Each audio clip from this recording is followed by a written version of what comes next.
welcome to 2Inspire. I am your host, Dennis Postuma, and today we have a very special guest. It is Cabi with Get Fit with Cabi, and today we are going to be talking about all of her weight loss journey, which I'm very excited about because when I first saw her on her Instagram page, and you'll see them in the magazine and both on the show, it is just amazing to see her transformation. She was originally born in Lima, Peru, and raised in Miami, Florida. And so we're going to get right into it and go over your fitness journey. Thank you and welcome to the show. Oh my God, thank you. Thank you for having me. I'm so excited to do this. We're excited. This has been a long time in the making, just so everybody knows. This is not an overnight. Yeah. You know, we're both very busy and got a lot going on. So this is exciting. So let's talk about, first of all, why did you decide, first of all, to change your life? Because what was it, 2 years ago when you started your Instagram? Okay, so tell me a little bit, what made you decide to do that, and let's go from there. Well, I started my Instagram about 2 years ago, okay, which is very exciting. It's January 21st was my anniversary. Okay. And it's been a wonderful time. It's been such a fantastic, amazing journey that I've had. And I just decided, it's such a simple answer, which is sometimes kind of silly for me to say, but the simple answer is that I just wanted to be healthy. Sure. And I hadn't been healthy for my whole life. I hadn't been healthy. I was 28 when I started this. And I had been obese. I had been practicing very unhealthy habits with food and exercise. And then one day I realized that my life was quite happy. I had I was very blessed with the life that I was leading, but my health was not keeping up with that. Yep. My health was just completely like the opposite. I was falling asleep at places. I had no energy. I couldn't run around. I couldn't play around. I was going up the stairs and feeling out of breath. And I was almost 30 and I didn't even know how to cook or how to eat healthy. Sure. And I was like, yeah. what do I do with my life?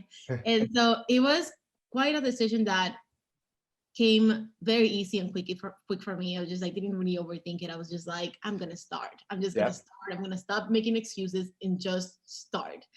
And that's what led to that moment of just feeling not unhealthy, feeling not my best, feeling unhealthy, not aligning my health with how I was, leading my life. I had a very nice job, friends, family, everything was just wonderful, and it was not aligning. And so one weekend I decided, hey, it's time for me to get healthy. That's, first of all, that's awesome. And also, just so you know, everybody comes at epiphany when they're like a certain age that, oh wait, I don't know how to cook or do anything. So wait a minute, so 30's a good one. But on that, I've had similar situations with my health, some forced on me, some not, with health issues, with ulcerative colitis and things. So I think it's always funny to hear, because it's not funny, I guess, a great story to hear when somebody goes through okay, wait a minute, everything else is lining up perfectly. I've got the career, you're checking your boxes, right? You're ready. And you're like, oh shoot, I forgot to actually take care of myself through the journey. So I'm really glad it happened for you. So now on that part of the journey, is that really why you started Instagram? Was it to start with an accountability partner and start posting out? Because your posts are amazing. Yeah, I don't know how you do it with your energy. And and very real, authentic posts. I love it. So is that kind of why you started, like, to use Instagram as a tool for like accountability? Yeah, I think, well, initially that wasn't the reason, but okay. it quickly became the reason. Sure. It does keep you very accountable, and it gives you the energy, it gives you the community to support you through your journey. Sure. But to be honest, it's another silly answer for me, but I think the main reason why I started my Instagram is because I felt like I needed a space to put the number on the scale. There you go. Instead of writing it down or keeping a diary, I just want to take a picture of the scale, post it, and forget about it until the following week. And I just thought that Instagram would be a fun way for me to keep track of that, right? Yep. And so I was like, I just need a place to monitor, the scale.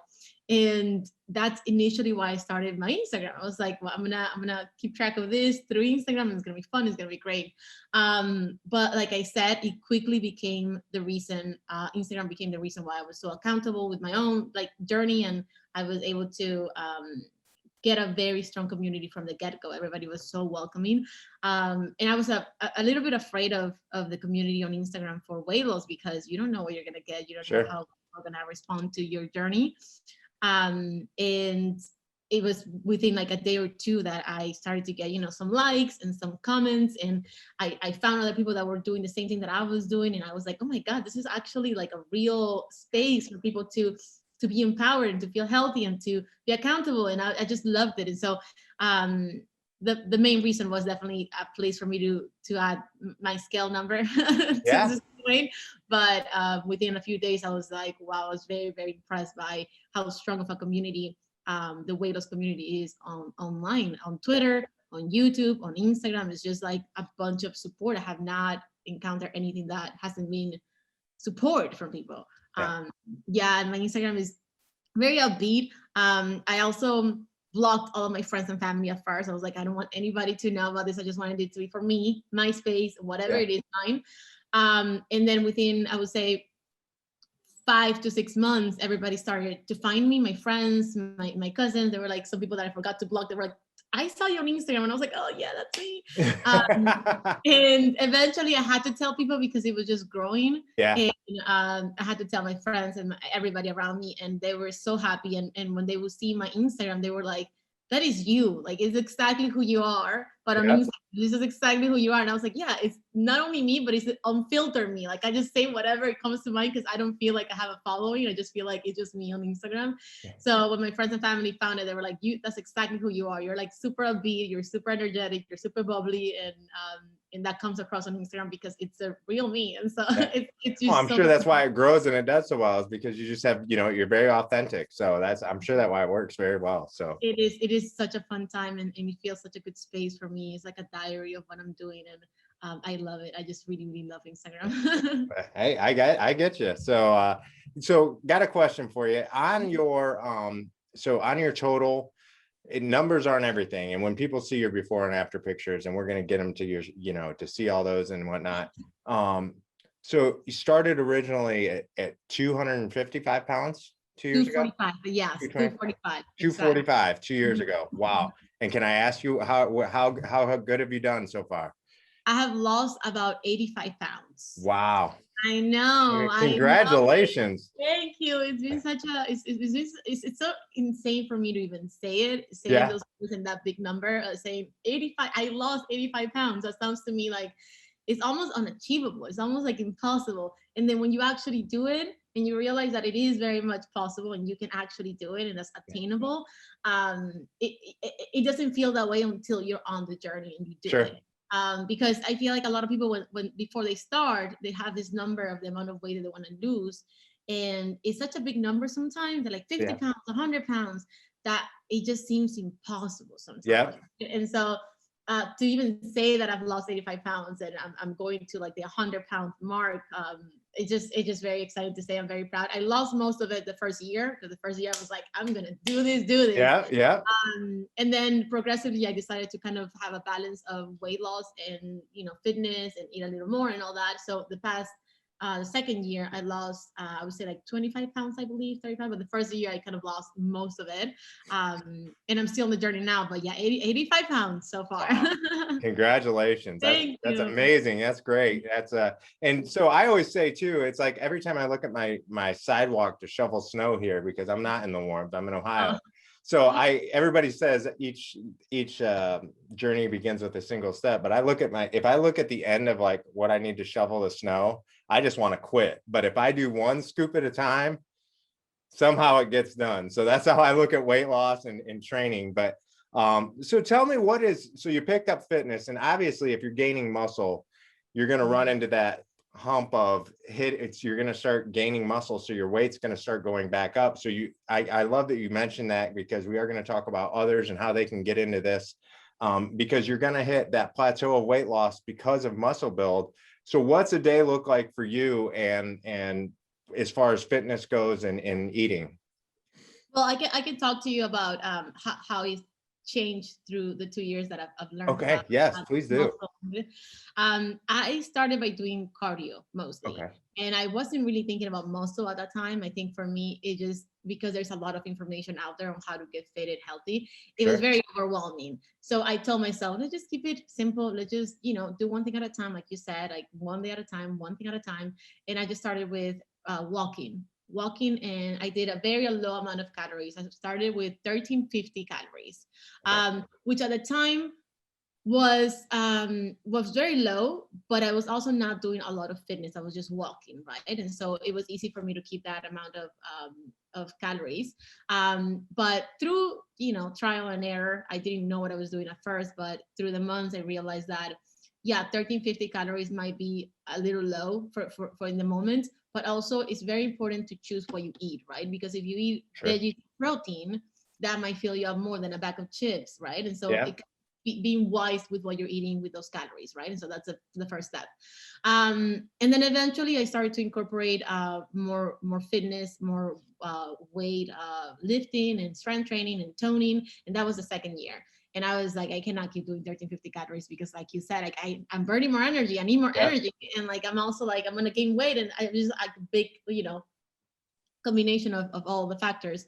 So I did increase my calories a little more. And so I was doing 1500 to 1600. And it just depended on how I was feeling, right? Because Yeah. I feel like being in tune with your body in weight loss is also very important.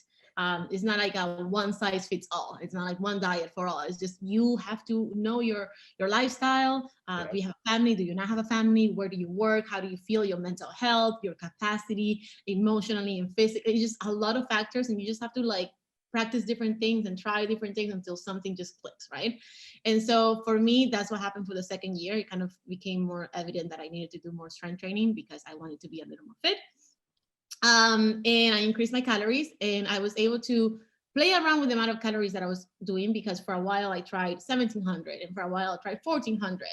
And I was monitoring my weight loss through my fitness and my food and seeing what was the best combination for energy, for nutrition, and for strength training, right? And Yeah. so I wanted to Okay. like combine all those three and still be able to lose weight, which is just part of it, because the more I lose weight, the fitter I feel, and when I run I feel lighter, and just a bunch of different factors that come into play. So I wanted to do it in a healthy way.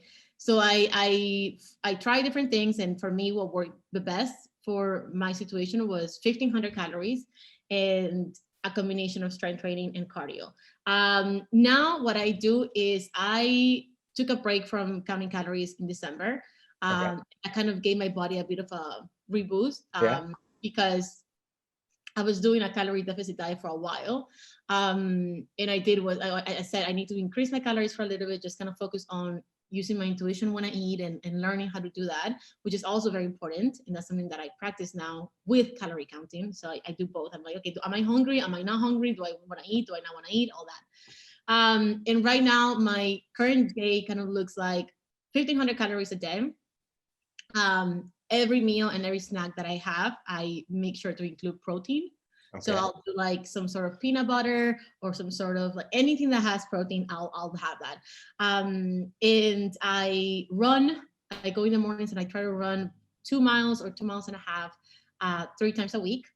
2 or 3 times a week, depending on my schedule. In the mornings, I love running in the mornings. I wake up and I'm like, let's go on a Get run. it going. Yeah, absolutely. And then in the afternoon, I have Tuesday, Wednesday, and Thursday at 7 p.m. I'm paying these classes online, that I have an instructor, and she teaches me how to do Zumba toning, which is a bit of, like 3, 4, 5 pounds of weight and just Okay. dancing and cardio. And then on Wednesdays, we do functional training, which is heavier weights. I do between, I'm trying to do 10 pounds now. I started with 5, I went to 8, now I'm 10. So I'm very excited. I'm like, yay, 10 pounds. That's awesome. We do that, and we do an hour of strength training like that, with abs and all. So I kind of right now I'm mixing cardio and I'm mixing strength training, but you're seeing the result after 2 years, right? Because when I started, I was walking around my park for half an hour, walking only, Yeah. right? Like every day for at least 2 months I was walking. And then when I tried to run, I was jogging for 30 seconds only, and I couldn't do it for more. So right now, yes, you can see me right now being like, oh, I work out, 5 times a week, or I do this, I do that. but it wasn't this way my whole life, right? So it's been a progress. It's just been like from day one to now is something that I have been building up. But right now I feel like I like to work out, which is something that I didn't like before. And I stay active and I stay healthy. And like I said, I think protein, and I'm including more veggies, and I know how to cook a little better now. Yeah, So there you go. my day looks like 1,500 calories a day, and then working out as much as I can, just enjoying it, which is very, very important. Sounds like an awesome lifestyle change, and it has become a lifestyle for you, which is awesome. But I also want to give you so much credit because you mentioned something for our viewers that is so huge. And there are plenty of diets, and I'm working on a book right now about carb cycling and intermittent fasting, and you're talking about recharging your body and whatnot, because but you're right, it's all within. If you look within, you're going to find out, okay, because realistically, it's like anything else. What works for you, probably something different works for me. That's what the one thing I think whereas like a community of coaches need to start helping people with, saying, hey, actually you need to start listening to yourself and really just get out and do it. I always tell everybody, the journey, just get out and do it. Pick an hour. And even if you can only do it for 5 minutes the first time walking, look at where you are in 2 years, and look at now it's a complete change of your life. And so that leads right into what kind of advice would you give to others trying to make that transition and trying to lose weight? What advice would you give to somebody who wants to get started? I think what you said is very, very important. It's coaches or even yourself, just listening to your own needs and your own body and what it's asking you. And that sounds very hard sometimes when you don't have that, like, you're not in tune with your body, but definitely listen to what it's telling you. There are days that I need to rest, that I don't work out. There are days I have a lot of ladies that talk to me about, that time of the month that they get pains and cramps, and like, do you work out? And I say, the truth is that if I feel like up for it and I feel like I want to work out, I do. And if I'm in pain and I don't want to, I don't. And it is that kind of like, it's just that simple sometimes for me. And I don't make it complicated. Yeah. So my advice is, one, don't make it complicated. You don't have to be at the gym 4 hours for it to matter and to count. There are a lot of the times, even now today, that I say a 15-minute walk is better than no walk. Yeah. And sometimes even now that I know I can do 2.5 miles, running on and off, sometimes I don't feel like, I just go on a walk for a mile. Yeah. And it's just, and what I tell people a lot is just, you might not feel like you're doing a lot with the workout. And maybe you're not, right? But the fact that you're getting out there and creating that habit of being, being active and being fit and doing your best at that time with what you need and what your body's asking for you to do, that's more than enough, because that's how you create the habit. And that's how I did it. Because there were times that I didn't want to do it. And I was like, well, these walks for half an hour, what are they doing for me? Yeah. I'm not burning calories. I'm not doing a lot. But I stuck with them. And I said, I'm going to stick to this and I'm going to do my walks. And whether I'm not sweating and I'm not burning calories, I'm out here and I'm trying. And eventually those walks became runs. Yeah. And they happened by me trying, okay, I'm going to try to run for 30 seconds. And I remember that at that time I was 230 pounds. I was pretty heavy. And so running those 30 seconds felt like I had won this, like the 5K, the 10K, like I had won a medal. I felt so proud of myself for those 30 seconds. And I remember that there were times that I was running for 20 seconds and I was like, 10 more seconds. And I would do it, right? And for me, the 30 seconds were the best thing that's ever happened to me, because I was like so proud of them. And then those 30 seconds became a minute. And then it became 2 minutes, and then it became 3 minutes. And now you just completed your first 5K, or is it? I did. My first 5K was in November of 2019. I did it once. Okay. I did. So it was like it was about 11 months after I had started walking. Okay. Okay. And then I stopped doing them, and then I did them again not long ago, because I was kind of afraid of doing a 5K again. I didn't know if I could do it. I was like, but I tried it again last year and I did it. And then this year I did it once more, which actually this year took me a little longer than the first time. But because I took a break from running for like a few months, and I was like, oh man, I can get back on it. And so now I'm back to the best time that I've ever been, right? Now I'm back to it. But it's just that process of fitness. Yeah. And my first 5K for me was a dream come true, because I never thought in my lifetime I would ever want to do a 5K and to actually do the 5K. So yeah. it was a dream come true completely. But my advice is that don't make it complicated. Baby steps, and baby steps will get you to the big steps. And so don't feel frustrated because you don't have the fitness, or you're not burning as many calories, or you're not at the gym for 5 hours, because everything you do counts. Everything you do matters. So if it's 15 minutes or 20 minutes or 30 minutes, it counts. And the other piece of advice is just listening to your body and what you need, and don't put a lot of stress on that, kind of just take it day by day, do your thing. If some days you don't want to work out, listen, you don't have to. You can be your own coach. Yeah, you can be your own coach. I'm not saying don't work out forever for weeks on end, right? But I'm saying, like, if there are days that you want to take off, because the last thing you want to do is develop a hateful relationship with fitness, right? And so you have to do things that you like, and you have to do things that you care about. So I always tell myself, I'm my own coach. I'm not in a competition with anybody. It's just me and myself. So I'm gonna do what my body tells me that I can do. And at first, 2 years ago, that was 30-minute walks, and now it's 2 months and a half running on and off. I still have to walk sometimes, but I run most of it, and I'm very happy about my progress and where I'm at now.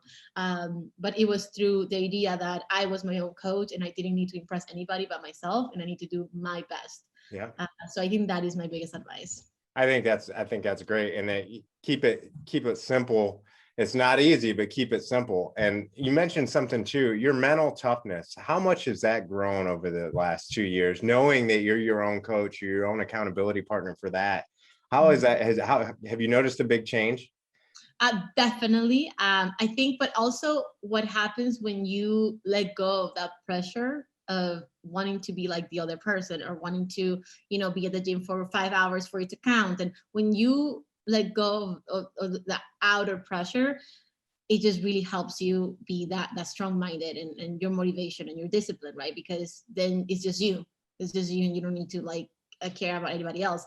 But it does help me to see the progress in my own body, because when you see progress, it just kind of makes you feel stronger about what you're doing. It makes you feel like you can do this, and feeling like you can do this. Yeah. That is everything, right? But I was talking about it on my Instagram the other day, how when you feel like you're gaining weight or you're losing that fitness, that's where it goes down, right? It becomes this negative energy of I cannot do it. Yeah. And it fits into the whole thing, right? And so you kind of start to develop this very negative relationship with yourself, with fitness, with the food, and you don't feel like you're capable of doing what you are capable of doing, right? And so what I felt that way sometimes. I don't feel that way often, but I have felt that way. And what I do is I just tell myself, in order for you to stop feeling this way, you just need to get back on it. Yeah. And the only way for you to feel like you can do it is to show yourself that you can do it. Yeah. And to show up for yourself. And so obviously the times where I feel like I'm getting stronger, that I'm losing weight, that I feel healthy, that's when my mental health is at its best. And that's when I'm strong, the most, like I'm in it, I'm gonna do it, I'm motivated, I'm disciplined, I got this. But to get there, you need to start. Yeah. Right. And so just tell yourself that the fastest way for you to get to where you want to be is to just start right now. And the sooner you start, the sooner you're going to get there. Absolutely. But yeah, it's kind of definitely like the better you feel, the stronger you feel, and the more capable you feel like you can do. And you can do it. Definitely everybody can do it. Yeah. Right. You just need to really listen to your body and find your own needs. I love that. The first thing is to definitely start. I mean, if you look at the original Amazon page or the original Facebook page, and where they just started, and that's where their success came from. Yeah, you're not going to get it right at first. Nobody does, not in success in anything you do. But I love that. And I also admire the fact that what you said. I love the personality who has the you versus you mentality. And it's all about your own personality, or your own personal best. My brother, bless his heart, he's very good at that as well. To where he's an athlete as well, and he never talks about himself, so I'll talk about him. But when he goes and does a meet and he throws, it's the only thing that matters for him is his own PR. That's all he cares about. And I've never been able to. I mean, I admire that, and I try to get there, but I'm not there yet, because that's an admiring quality, to be able to look at it that way. Forget about everybody else and all the noise.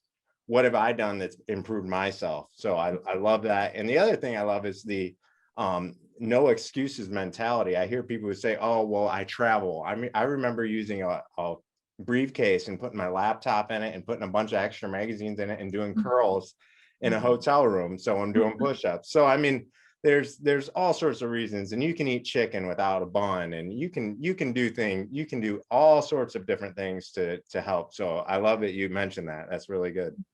Yeah, no, I mean, and I also, I mean, I think that there's a difference between having reasons and having excuses, right? Because sometimes, you know, life does get in the way, and we have multiple different things and stages of life that affect our weight and our journey. But like you said, like there were times that I had to travel for work, and I would take my oatmeal to my hotel, you know, and I would take, even if I didn't have time to work out, I still took my workout clothes, and I was like, in case, you know, I have time to work out, you know, I'll do it, or I'll do it in the room, and I'll dance. I do a lot of dancing too, because I like to keep myself fit through, you know, dancing in the days that I don't have time to go out on a run. And so I'll just play some music and just dance and like sweat. And so there are ways, you know, when they say when there's a will, there's a way, right? But I think it's also important to acknowledge the fact that you might, it's okay to have a reason where it doesn't permit you to work out or do certain things, because yes, life happens. So you shouldn't beat yourself up for that, right? If you cannot do something, you cannot do something, and that's okay. But make sure that, you know, those reasons don't become excuses, and the other way around, to just make sure you differentiate between the two, and not give up, just continue and pushing forward. Completely agree. That's very well put. I love that. So how would you say social media has helped you in as far as what you're doing and how your journey goes? There's definitely that accountability factor that I was telling you about, but that community that we have on Instagram and social media, first of all, I think it's up to you, right? Who you follow and who you interact with, and who you let in your DMs and engage in conversation. So you can make the best out of social media, and that's really up to you and who you want to follow and all that. But it has a very strong community of people that feel exactly the same way that you do.